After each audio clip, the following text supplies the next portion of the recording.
खालिद जी, बहुत बहुत स्वागत है आपका शिखर सम्मान में। और हम सब आज सम्मानित महसूस कर रहे हैं कि आप एक बार फिर से हमारे इस मंच का हिस्सा हैं। और इस सम्मेलन की शुरुआत में जैसे कि हमने जिक्र किया कि देश इस वक्त जिस तरीके से प्रगति पर आगे बढ़ रहा है, आपका योगदान किस तरीके से देश के लिए रहा। और सबसे पहला सवाल मेरा यही है कि पारादीप परिवहन का प्रमुख कार्य क्या है, और चूंकि समुद्र के तल के नीचे आप काम करते हैं तो आपकी कंपनी की विशेषताएं क्या है? जी शुक्रिया, बहुत बहुत धन्यवाद। और मैं शुक्रगुजार हूँ भारत 24 चैनल का, जिन्होंने हमें इस मंच पर आमंत्रित किया और अपनी बात कहने का मौका दिया। इसके लिए मैं शुक्रिया अदा करता हूँ आप सबका, पूरी टीम का। रहा सवाल पारादीप परिवहन प्राइवेट लिमिटेड का, तो ये कंपनी एक पोर्ट बेस्ड कंपनी है और यहाँ हम लोग जो काम करते हैं वो समंदर के जो मेन चीज़ें होती हैं, कुछ टेक्निकल चीज़ें ऐसी हैं जो आम जनता को नहीं पता होती हैं।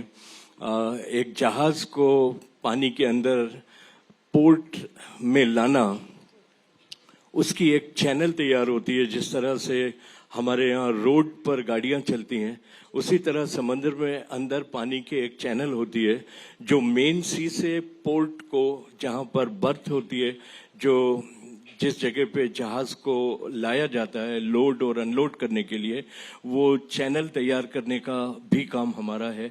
और उसको हम ड्रेजिंग के द्वारा करते हैं और सी को डेप्थ में लेकर आना, क्योंकि शोर पे शैलो वाटर होता है जहाँ पर आपको ड्राफ्ट कम होता है। अकॉर्डिंग टू इंजीनियर्स जो परमिसेबल ड्राफ्ट होता है उस तक लाने का काम भी हम लोग करते हैं, और वो थ्रू ड्रेजिंग के द्वारा किया जाता है। और इस काम को हम लोग सारे इंडिया के जितने भी मेजर पोर्ट हैं वहाँ हम लोगों ने किया है। और हमारा हमेशा टाई अप रहा डच कंपनियों के साथ में। They are masters in dredging. उनके साथ में मिलकर ये टेक्नोलॉजी को भी सीखा और इस काम को अंजाम दिया। और मेनली जो जहाज आ जाने के बाद में हैंडलिंग होता है कार्गो का, इंपोर्ट और एक्सपोर्ट बल्क कार्गो, तो उसको हम लोग जहाज से अनलोड करके अपने अपनी जगहों पर पहुंचा देना, एंड टू एंड सोल्यूशन जिसको कहते हैं, वो हम देते हैं। आपकी कंपनी सर लॉजिस्टिक्स के मामले में नए टेक्नोलॉजी का इस्तेमाल करती है, जो कि अपने आप में एक बहुत चुनौतीपूर्ण काम होता है। तो ये कैसे आप करते हैं और क्या कुछ और विशेषताएं होती है इसकी? जी देखिए, लॉजिस्टिक तो एक ऐसा सब्जेक्ट है कि इसमें टेक्नोलॉजी जो है वो इम्पोर्टेंट रोल प्ले करती है। और अगर हम नई टेक्नोलॉजी को नहीं लेंगे समय के साथ में, तो हम उस कास्ट को कंट्रोल नहीं कर सकते और मार्केट का जो रिक्वायरमेंट है उसमें हम जाके कहीं पर पीछे रह सकते हैं।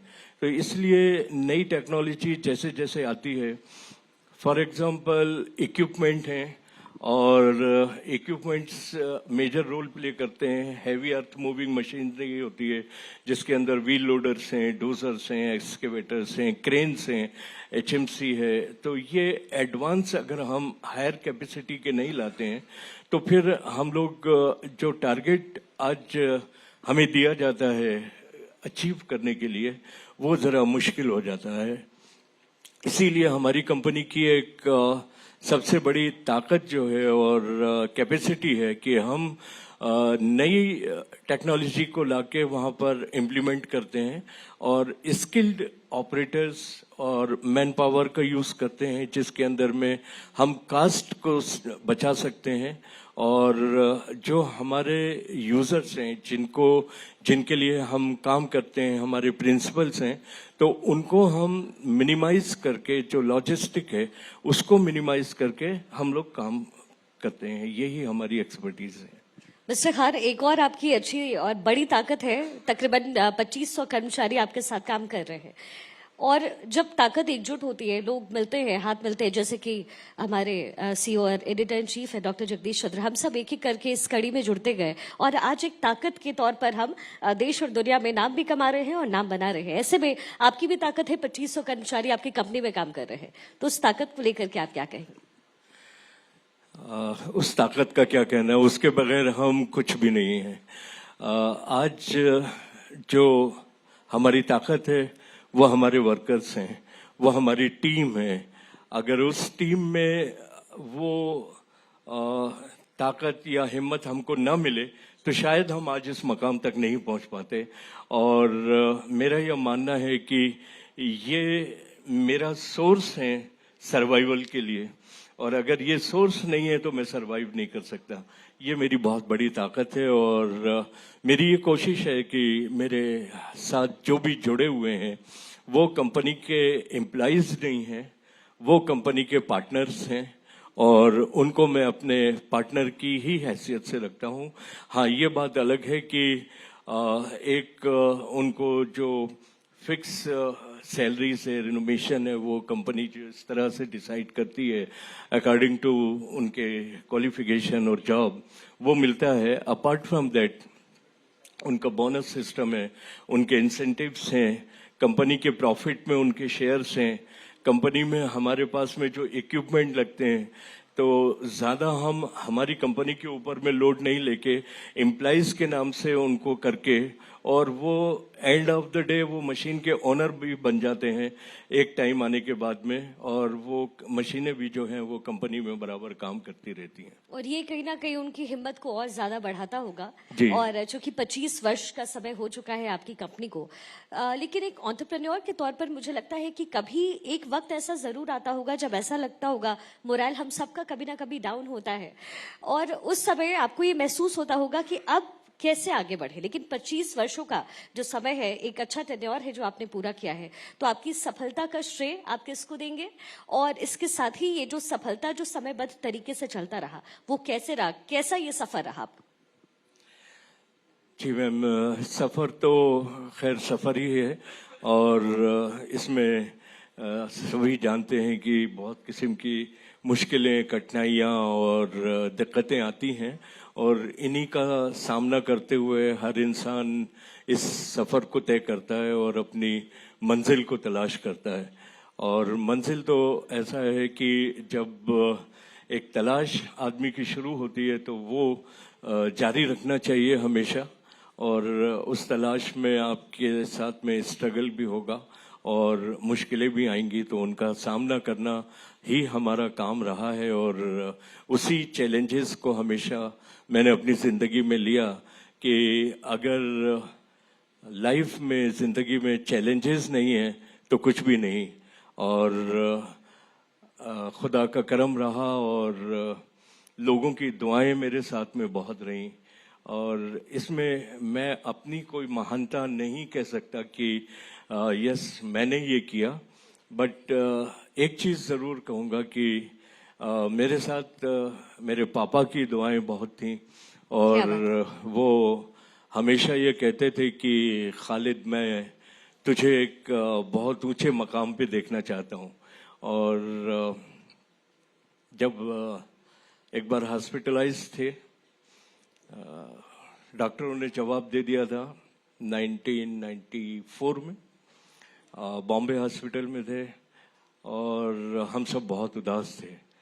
तो पापा ने कहा आईसीयू में मुझसे कि बेटा तू एक काम कर, पारादीप चले जा और जो टाटा कंपनी का तुझे काम मिला है उसको पूरा कर, और मैं तुझे जब तक सक्सेस नहीं देख लूंगा मुझे मौत बुला नहीं सकेगी, तो तू जा। और उस हालत में जब मुझे भेज दिया और मैं पारादीप आया और मुझे सक्सेस मिली, एंड आफ्टर दैट मेरे पापा 22 साल और जिंदा रहे, और उस ऑपरेशन के बाद में सक्सेस हुआ वो ऑपरेशन।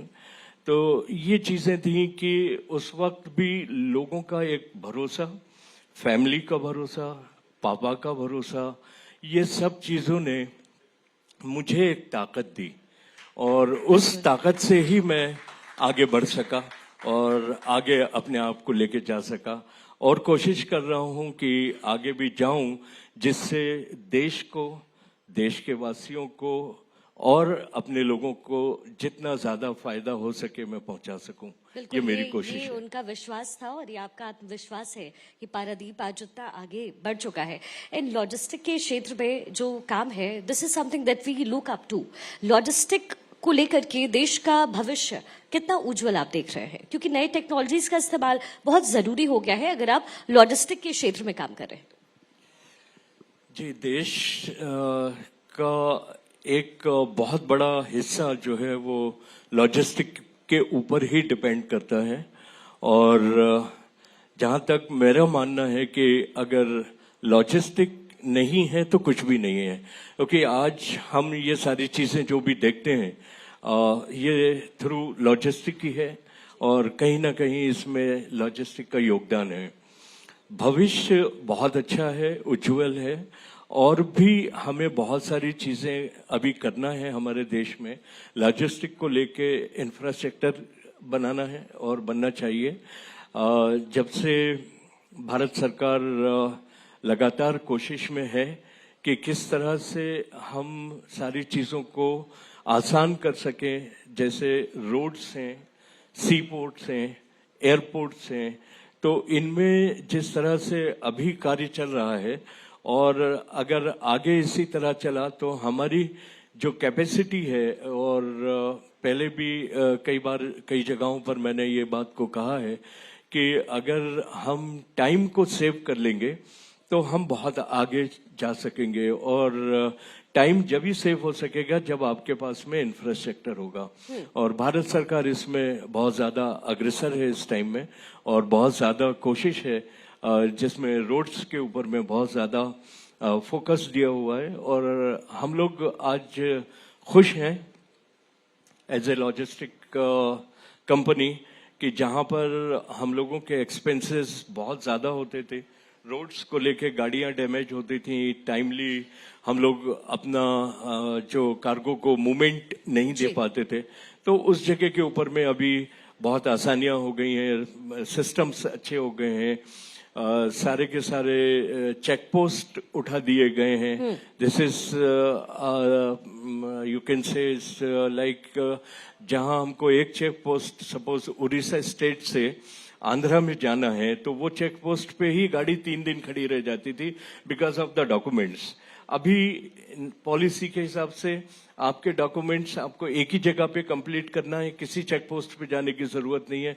एक स्टेट से दूसरी स्टेट आप पहुंच गए, कोई टाइम आपका जो है बच गया, और उसी टाइम के अंदर में आपने वो मटेरियल को वहां पर डिलीवर कर दिया।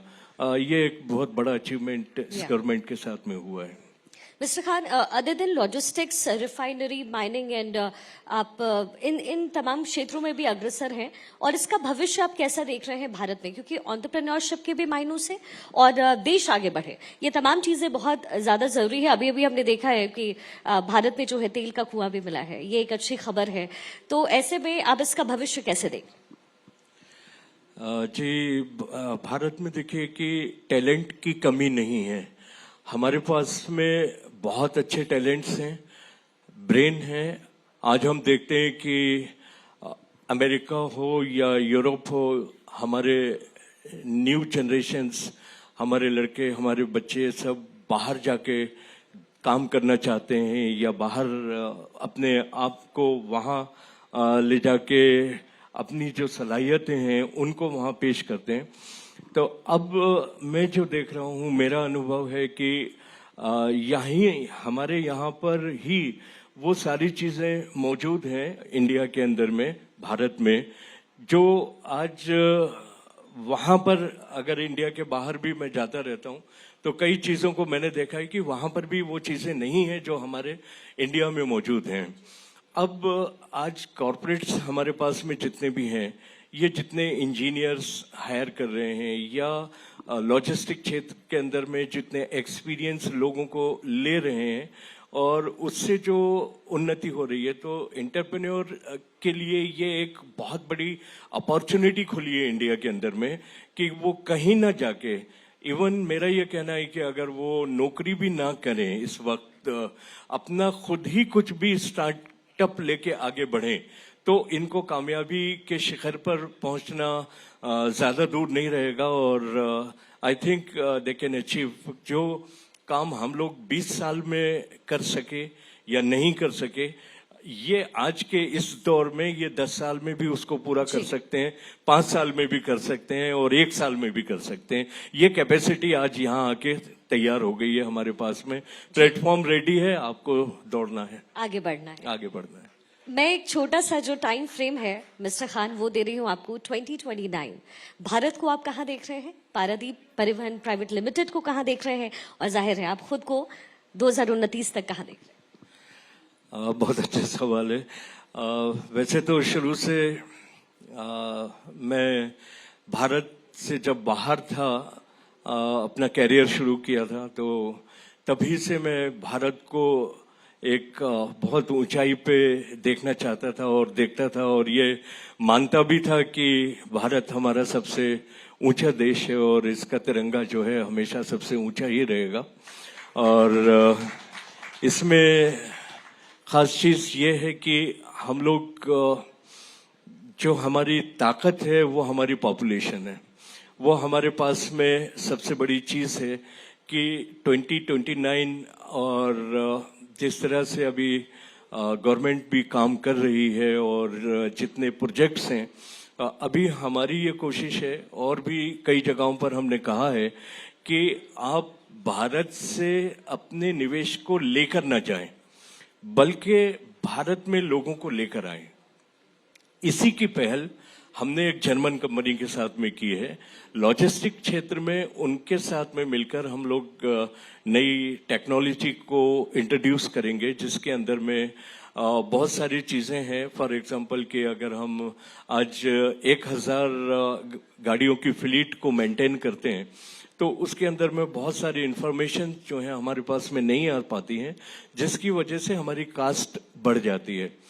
ये एक टेक्नोलॉजी ऐसी है जिससे कि हमको हमारी व्हीकल्स की या मशीन की आगे आने वाली क्या प्रॉब्लम है उसकी इंफॉर्मेशन मिल जाएगी एंड इवन उसके अलावा प्रिवेंटिव मेंटेनेंस के लिए वो तैयार रहेगा कि आज ये गाड़ी का इंजन खराब होने वाला है या गियरबॉक्स खराब होने वाला है, तो उसको हम पहले से रेक्टिफाई कर सकेंगे। तीसरी सबसे बड़ी चीज है कि वो ड्राइवर का बिहेवियर भी बताएगी जी। कि अगर ड्राइवर ड्रंक है या उसने गलत गाड़ी को यूज किया है, चलाया है, तो आपके पास में इंडिकेशन आ जाएगा कि यस ये गाड़ी जो है वो गलत चल रही है, तो इसको हम वहां पर रोक सकते हैं। तो इस तरह से हम नई टेक्नोलॉजी को सामने इंट्रोड्यूस कर रहे हैं और जर्मन कंपनी के साथ में ला रहे हैं। तो इसी तरह जो भविष्य है मैम, भविष्य बहुत उज्जवल है और आगे बढ़ना है हमको इस सोच के साथ में कि अपने देश को बढ़ाना है, अपने देशवासियों को बढ़ाना है। तो आगे कदम बढ़ा के एक साथ में चलेंगे तो ये देश बहुत ऊंचा जाएगा और इसकी तुलना कहीं, वैसे ही अभी बहुत सारे देशों में हम लोग अभी चंद्रयान में पहुंच गए जबकि कोई भी नहीं पहुंच सका, तो हम आगे बहुत आगे हैं, अग्रसर हैं और इस उम्मीद के साथ में भी चाहता हूं कि हम और आगे बढ़ें। यही हमारी दुआ है, यही हमारी कामना है और बहुत बहुत शुभकामनाएं आपको। और ये आपके अंदर की मोटिवेशन है जो मुझे लगता है सभागार में बहुत लोग उपस्थित हैं वो भी मोटिवेट हो रहे होंगे, क्योंकि लोगों का सपना जो होता है वो रुकने का नहीं होता है, चलने का होता है, बढ़ने का होता है। मिस्टर खालिद खान, बहुत बहुत शुक्रिया आपका हमारे इस इवेंट का हिस्सा बने। Thank you so much.